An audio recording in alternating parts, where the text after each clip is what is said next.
രാജ്യത്തിനു വേണ്ടി ജീവൻ ത്യജിച്ച പോലീസുകാരുടെ ഓർമ്മദിനത്തിൽ നാടെങ്ങും ആദരവ് നൽകുമ്പോൾ സഹജീവി സ്നേഹത്തിന് ഉത്തമ മാതൃകയായി മാറുകയാണ് നാദാപുരം ഉമ്മത്തൂർ SIHSS സ്കൂളിലെ 2 വിദ്യാർത്ഥികൾ.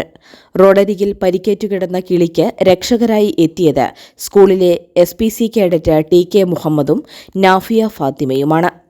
സ്കൂളിൽ പോകവെ റോഡ് സൈഡിൽ പരിക്കേറ്റ് കിടന്ന കിളിയെ ഇവർ ആദ്യം നാദാപുരം വെറ്ററിനറി ആശുപത്രിയിൽ എത്തിച്ചു. പ്രാഥമിക ചികിത്സ ലഭ്യമാക്കുകയും ചെയ്തു. അവിടെ നിന്ന് കിളിയുടെ പൊട്ടിയ എല്ലുകൾ സ്റ്റീൽ ചെയ്യാൻ വടകര വെറ്ററിനറി ഹോസ്പിറ്റലിൽ എത്തിച്ചാണ് വിദ്യാർത്ഥികൾ കിളിയുടെ ജീവൻ രക്ഷിച്ചത്.